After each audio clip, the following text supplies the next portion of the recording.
Hello everyone and welcome to Shelby This Week. On today's program, frozen in the township and a chief is retiring. All these stories plus much more, but first. 11. That's the number of inches of snow Shelby Township received recently. The alarming frigid temperatures put life on hold for some.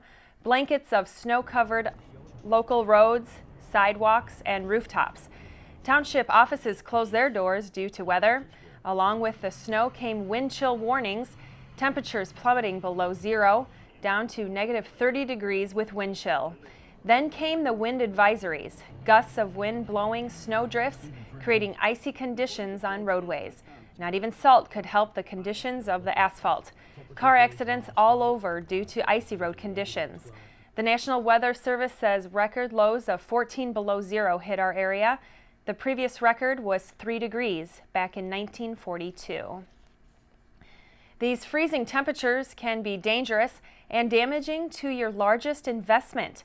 Katie Shimatero gives us some tips on how to keep your homes safe from freezing temperatures. You hear the horror stories every winter about your neighbor's pipes freezing, but what measures can you take if your own pipes freeze? The American Red Cross gives us a few helpful hints in case this happens to you. If you can locate your frozen pipes, this will begin the thawing process. You can use a few steps to do this. Easy things you can find around your house, ladies. An electrical hair dryer, if you just plug it in, get it going, thaw around that frozen pipe area. That should make a big difference. Also things like an electrical heating pad. They say even things you can build around the pipe, newspaper, anything to bring some warmth to that pipe and begin to thaw it. There's also a few more helpful hints. They say always keep your water faucet open. This will let you know when your pipe has begun to thaw. If it's closed, you're not going to know once the water starts running. If you can take a look at your screen right now, I'm going to give you a few helpful hints from the American Red Cross. Keep garage doors closed if there are water supply lines in the garage. Open kitchen and bathroom cabinet doors and allow warmer air to circulate around the plumbing. Keep the thermostat set at the same temperature both during day and nights. And if you're going away during the cold weather, leave the heat on in your home. Set it to a temperature no lower than 55 degrees Fahrenheit. If you've taken all of these measures but you're not having any luck thawing your frozen pipes, or if you're having a hard time locating the frozen pipe, this would be a good time to contact a plumber or a professional. If you need more helpful tips, log on to theamericanredcross.com. For Shelby This Week, I'm Katie Shimatero. And speaking of water pipes, a change in some of your bills will be coming soon. Water rates have gone down, but Shelby Township sewer rates will rise in 2014. The Board of Trustees approved new water and sewer rates for residents. The water rate, $3.47 per 100 cubic feet, a 0.29% reduction. The rate of sanitary sewer, $4.30 per cubic feet, a slight 9% increase. Most residents are water and sewer customers. A less than 5% increase will be seen on your statement. Officials say sewer rates should go back down by 2016. Water rates were lowered through attrition. Shelby Township's Police Chief Roland Wolkers announced recently he's retiring. After nearly 2 years as chief and 25 years with the township, Wolkers announced he'll retire at the end of this month. We'll have a sit-down interview with the chief on our next program. Stay tuned for that in-depth interview. And since Wolkers has announced his retirement, the township has to find his replacement. Supervisor Rick Stathakis tells us the process on how this top position is filled. The Civil Service, the Fire and Police Civil Service Commission, they're testing for the next chief. They're the ones that are responsible for testing. And then what they do then is they'll give us the names of the people that have successfully passed that test. And then what we get to do as a Board of Trustees is pick one of them. And usually it's the top 3. Now, I know that 3 names have been turned in. I do know the test results have been submitted, but I don't think the Civil Service Commission is quite finished with their work. So when they're done with their work, they will give us that documentation to the Board of Trustees, and of course we'll decide from there as to what we want to do. Excellent. So is there a time length on this process? Well, the only thing I can say, Megan, is the sooner the better, because we don't want to be without a chief. Of course, we want to make sure, though, that we make the right decision. So, we have to kind of balance that. This is a big position. This is the chief of police for Shelby Township, and we want to make sure the right person gets in there. So, I'm not going to say we're taking our time, but we're definitely taking the time that we need to make sure we make the right decision. Stathakis praised Wolkers as police chief. He worked well with his staff and the board. He also says whoever becomes the next chief will be expected to fill some big shoes. Along with Chief Wolkers retiring, 6 other command officers, all with lengthy employment with the township, have decided to retire as well. A string of promotions and rank changes may be in the future. Coming up, a new communications center, trampolines, and origami. Stay tuned. This financial advisor is being accused of committing one of the largest investment frauds in the history of the United States. I guess we're not going to Aspen. That's fine. You see, I like tennis balls. He likes insider trading. So he's going to jail and I'm going to a shelter. And no, they're not the same thing. Shelters are for good pets that want to be adopted. Jails are for criminals. I've done nothing. Uh-oh. Okay, I stole a cheeseburger once. I'm my dog.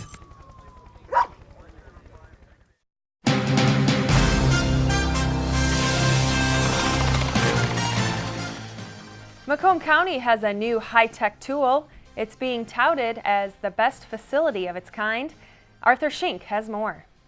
Citizens of Macomb County start off this new year with a protection of the new Communications Technology Center, which was unveiled to the press before the holiday break.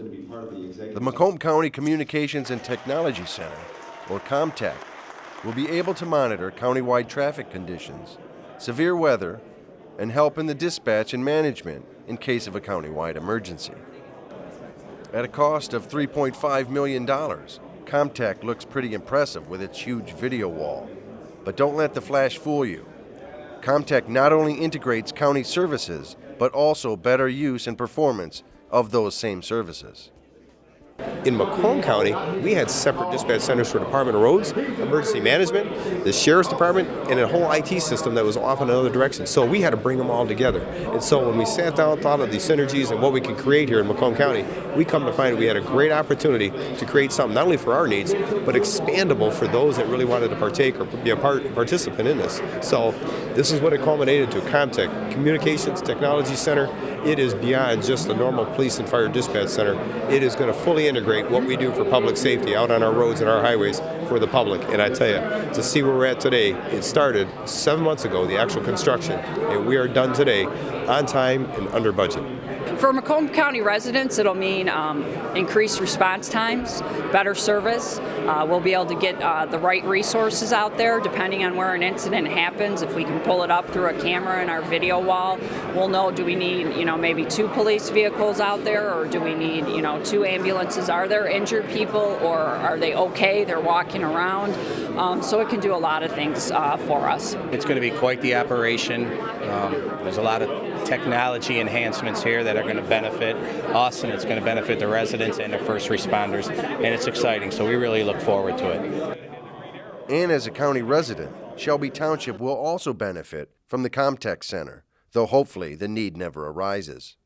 Shelby Township is one of the local jurisdictions that falls under the county's emergency management program. So the EOC portion in this facility is for them. It's for all county residents. But yes, we directly serve them and in our emergency management capacity. But yes, if we have cameras there or they have a large incident in Shelby Township, we're ready to support them.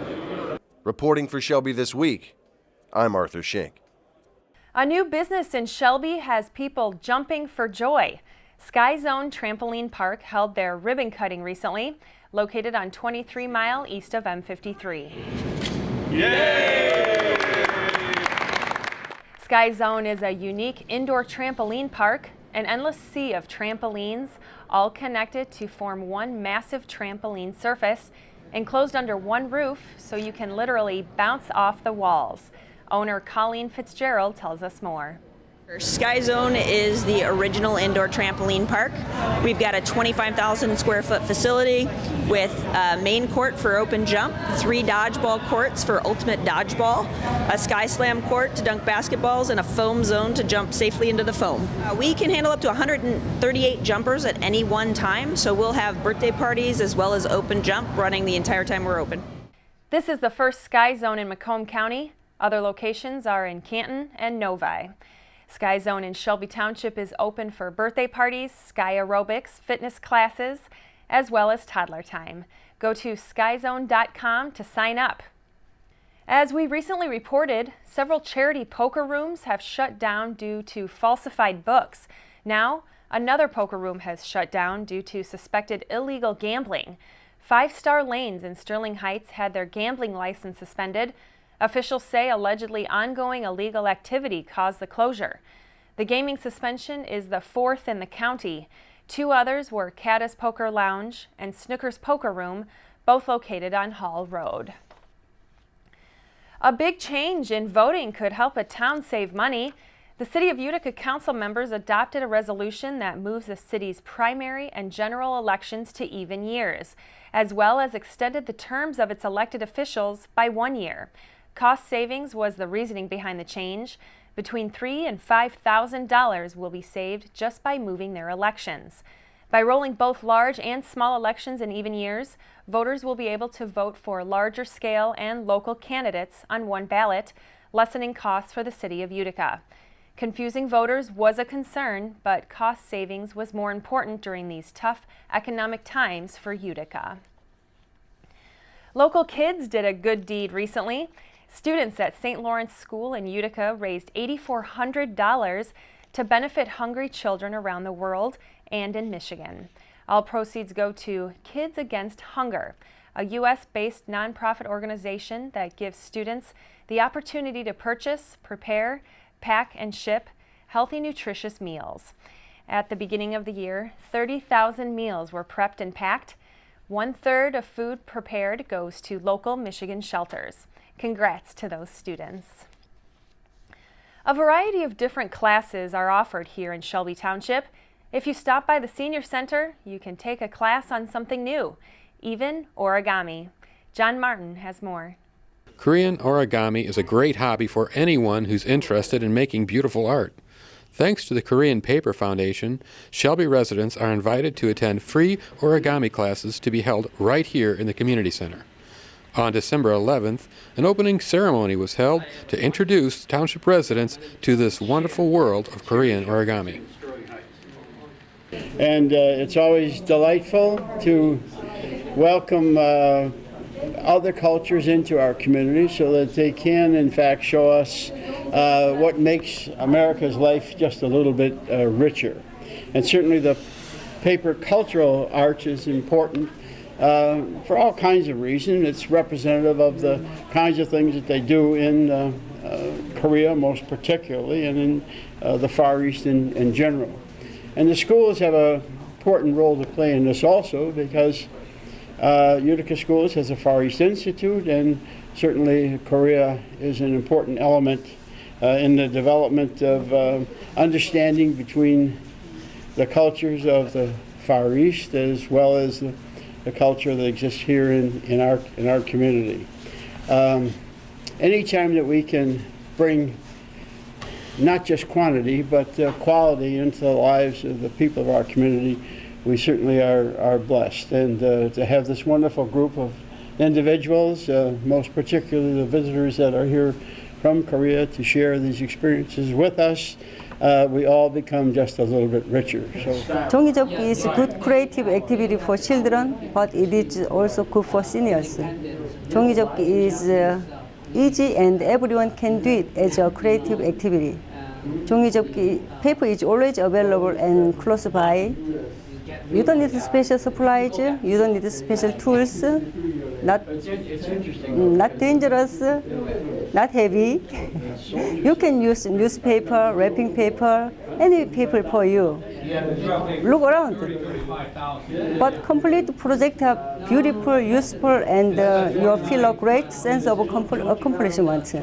I hope you find participating 종이접기 classes enjoyable and rewarding. Classes begin Saturday, January 11th, and will be held in the community center. Sign-up sheets are available at the Senior Center. For Shelby This Week, this is John Martin reporting. Snowflakes have been in our forecast. Now it's time for the Snowflake Social. The Shelby Community Foundation is hosting their annual wine tasting event on Friday, January 24th at the Palazzo Grande. The annual event is a fundraiser for the foundation. Call 586-909-5305 to RSVP. The Shelby Township Library has more than just books. Librarian Catherine Schmidt and Shelby TV's Paul Morrow divulge in the programs they have to offer. We've got several great programs at the library that I'd like to tell you about. The first couple are for parents. We do a lot of things for young children, but we've got a few new programs for parents. The first one is Saturday, January 18th. It's at 11 o'clock in the morning, and it's all about keeping teens and tweens safe online. And as parents, we sometimes can be a little bit overwhelmed or confused or maybe even a little bit behind on what's out there and what our kids are using. And so we have Keith Clark here. He's the Assistant Prosecuting Attorney for Wayne County, part of their Special Victims Unit, and he's also a member of the Michigan chapter of the Children's Alliance. And he'll be here to speak to the parents and teens about the different types of technology, what's out there, and important ways to keep safe when going online and using social media. Another program we've got February 1st is for parents and adult caregivers who are working with very young children, and it's a whole different set of challenges when you've got a toddler. And Macomb Family Services is presenting this. It's a free workshop for the parents, and it's from 10 to 12 on February 1st. We are asking that you call and register for this program because as an added benefit, we have a special separate program for your young children. So if you are caring for young kids, you likely have young kids with you and you'll need something to do with those kids for 2 hours. And so I've got a bunch of teen volunteers. We'll share stories and crafts and different activities for your kids, ages 2 to 6, that will need some place to go while you're at the workshop. So for this one, we do need you to register in advance so that we know that we have the space and the materials for all the kids that are coming. So you'll just call the library to register for that program. And our traditional storytime programs are starting up again, and we do still have space for all of our age groups. We have programs for toddlers, our 2 to 3.5-year-old kids. Those start on the 14th of January, and those are Tuesday mornings. There's one session from 10 to 10:30 and another from 11 to 11:30. And we do ask that you come into the library and register for those programs in advance so that we can get name tags and everything ready for the children. We share stories, songs, little activities, and then their program is always followed by a craft or an activity that goes along with the theme. And then for those programs, the caregiver or parent stays with the child and participates with the songs and the stories. So you'll want to bring your singing voice. The preschool programs, we've got 2 different sessions for them as well. We've got one Tuesday afternoons from 2 to 2:30 and another one on Wednesday mornings from 10 until 10:30. Those also start the same week, January 14th and 15th. And very similar format for the preschool program: stories, songs, different activities, finger rhymes, and things like that. We do have 2 drop-in programs. We have a Jammies and Books program. Those are at 6:30 in the evening. We also have a Baby Bears program that's on Friday mornings at 10. And those are also once or twice a month, and the dates are on our website. And those are different stories and songs and activities for our youngest readers and book lovers. So we hope to see you at the library, and check our website for dates and times and any clarification, or you can always call us and get more information. If you're looking to lose weight after indulging during the holiday season, you're not alone. It's great to start the year off on a healthy step, but here are some tips on how to stick with your weight loss goals. Be realistic. Don't uproot your lifestyle too much, or you'll fall off the weight loss wagon fast. Another tip: fight to stay positive. Set goals and remind yourself of all the great reasons you're making the effort to lose weight. And finally, keep a food diary.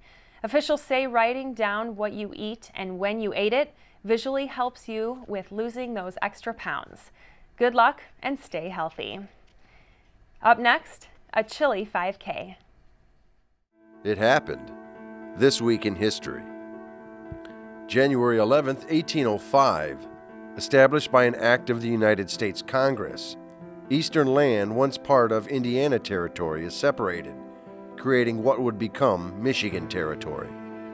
32 years later, after many boundary changes and a dispute over Toledo with the state of Ohio that would give Michigan the Upper Peninsula, Michigan became the 26th U.S. state in 1837. January 2nd, 1971. CBS premieres its new show, All in the Family. It revolved around Archie Bunker, a working-class average Joe, whose closed-minded, bigoted ways and prejudices help him deal with a rapidly changing world. Adapted after a British television show, Till Death Do Us Part, it went on to become the #1 show in America for 5 straight years. Originally, the producers wanted Jackie Gleason for the role, but Carol O'Connor would eventually win the part and go on to make the character an American icon. January 13th, 1968. Musician Johnny Cash performs his second concert in California's famous Folsom Prison. This time he makes an album of the performance, appropriately called At Folsom Prison. It went on to top the country music charts for 4 weeks, and also stayed on the top 200 album chart for 10 years. Born on January 14th in 1938 in Gerttown, Louisiana, is musician, composer, and writer Allen Toussaint. Toussaint penned a list of some of the popular songs which would fill the airwaves in the 1960s and 70s. Java by Al Hirt, Working in a Coal Mine by Lee Dorsey, Lady Marmalade by LaBelle, Ernie K. Doe's Mother-in-Law, and Southern Nights performed by Len Campbell. January 15th, 1994. After suffering a massive heart attack the year before, singer-songwriter Harry Nilsson dies in his Agora Hills, California home. He eventually became a songwriter, and early on in his career, he worked with Phil Spector. He then stepped back in front of the mic and signed with RCA to record the Beatles cover, You Can't Do That. After that, Nilsson recorded Fred Neil's song Everybody's Talkin', which became popular a year after being included to the Midnight Cowboy soundtrack. That propelled him as one of pop music's major artists of the 70s, without ever performing major concerts or going on regular tours. And on January 16th, 1964, the musical Hello Dolly opens in Broadway. Starting a run of 2,844 performances, it starred Carol Channing and turned out to be one of the most iconic Broadway shows of its era. It happened. This week in history.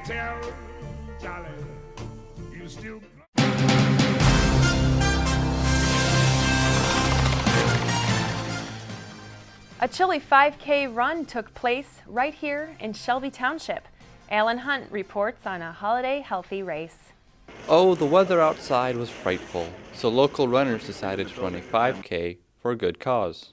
And the donations go to worthy causes. I believe the Special Olympics is one, a cancer society, I believe, and then some monies are donated towards the Shelby Township Veterans Memorial Site, so it's a pretty exciting thing. The 4th annual Jingle Bell Run on December 22nd was wet and slick, but that didn't stop the runners from having a good time. The leaders, please keep an eye on the blue line. You'll see some salt out there. To send the runners off, Eagle Scout Ian McKinnon from Troop 156 performed the Pledge of Allegiance along with local vets. Over $5,000 were raised for charities such as the Special Olympics and the Cancer Society. Wishing you a pleasant and happy New Year from Shelby this week, I'm Alan Hunt. It looks like that was a fun run. That's all for Shelby this week. You can watch us online all the time at shelbytv.org. And don't forget to like us on Facebook at facebook.com/ShelbyTWPTV. Thanks for watching.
Station 1 call, pre-tone that, please.